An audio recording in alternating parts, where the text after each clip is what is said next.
नमस्कार, democratic live में आप सभी का स्वागत है। मैं वेद सिंह। वर्ष 2025 का विधानसभा चुनाव में अब ज़्यादा समय रह नहीं गया है, लेकिन अगर वही बात करें बिहार में, तो बिहार की जो मौजूदा सरकार है, कहीं न कहीं अपनी तरफ से अगर बातें कही जाएँ, तो सुशासन की सरकार कहा जाता है बिहार में। एनडीए की तरफ से लगातार कहा जाता है कि यहाँ की जो प्रशासन की जो व्यवस्था है, काफ़ी अच्छा है, लेकिन वही विपक्ष जो है लगातार हमला करते हुए नज़र आती है कि लॉ एंड ऑर्डर जो है काफ़ी ज़्यादा बिगड़ चुकी है। इन्हीं सब तमाम मुद्दों को लेकर के अभी हमारे साथ मौजूद हैं, हम इनसे बातचीत करेंगे। हमारे साथ मौजूद है जन सुराज के नेता रवि नारायण जी, क्योंकि कुछ दिन पहले की अगर बात करें तो एक छोटा-सा जो मामला है इनके साथ भी हुआ था। अब सीधे तौर पर हम इनसे ही जुड़ेंगे और पूरी बातों को जानेंगे। पहले तो स्वागत है आपका हमारे चैनल। आपके सारे दर्शकों को मेरा प्रणाम, नमस्कार। देखिए बिहार में 2025 का विधानसभा चुनाव नज़दीक है और आप भी कहीं न कहीं क्षेत्र में एक्टिव भी हैं। क्या-क्या समस्याएँ हैं, पहले हम उस पे आपसे बातचीत करेंगे।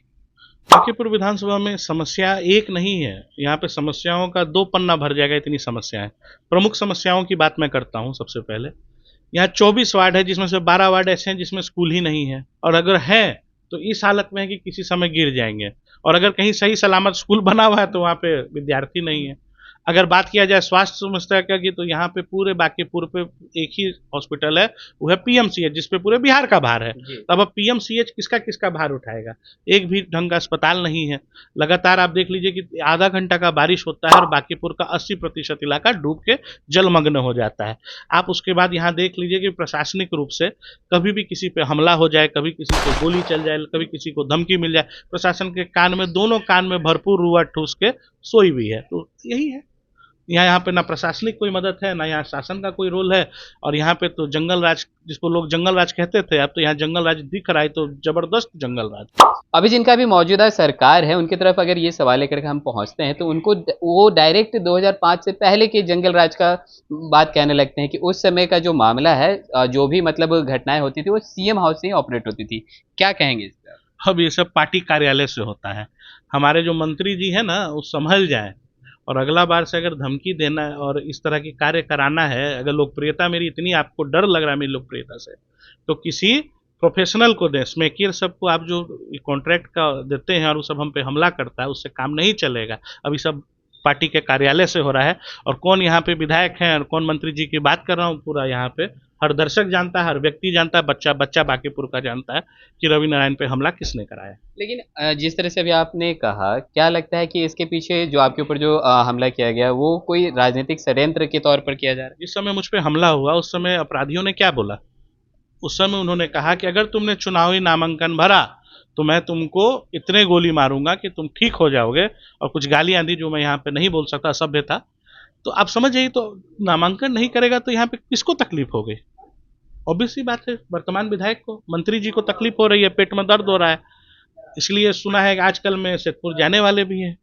तो उनको क्या लगता है कि इन सब टुटपुंजी हरकतों से रवि नारायण को फर्क पड़ने वाला है? अरे मेरा जनता मेरे साथ है, एक एक घर का आशीर्वाद है। अगर रवि नारायण को अपना जान भी देना पड़ेगा, तो हंसते हंसते दे देगा। डरने वाला नहीं है। एक रवि नारायण मारोगे, 100 रवि नारायण खड़ा हो जाएगा। ठीक है। चलिए, वहीं अगर बात करें कुछ दिन पहले की, लगातार विपक्ष जो है बिहार के लॉ एंड ऑर्डर पे सवाल खड़ा करती है। बिहार में लॉ एंड ऑर्डर जो है पहले से ज़्यादा खराब हो चुकी है। कुछ दिन पहले डॉक्टर गोपाल खेमका जो बड़े व्यवसायी के तौर पर थे, उनकी हत्या कर दी जाती है। फिर पारस अस्पताल में सरेआम गोलियाँ चलती हैं। तो क्या कहेंगे इस पे आप? मुझे जो अपराधियों ने जो मुझे धमकी दी है, उस धमकी का एक पार्ट है जिसमें उन्होंने मुझे कहा है, मैं कॉल रिकॉर्डिंग है आपको भेज दूंगा, कि गोपाल खेमका की तरह तुम्हारी हत्या करेंगे। अच्छा।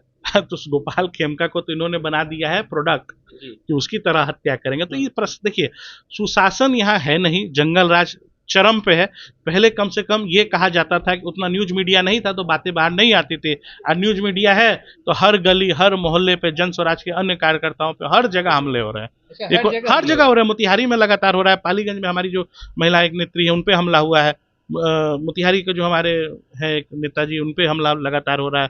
उनको, उनके ऊपर भी थ्रेटनिंग चली है। रवि नारायण को आप देखिए ना, हर 2 दिन से लगातार मुझे वीडियो के माध्यम से, सोचिए इतना यहाँ पे ये सब हो गया है कि सोचिए, अपराधी वीडियो के माध्यम से धमकी दे रहा है, उसके बाद भी प्रशासन सोई भी।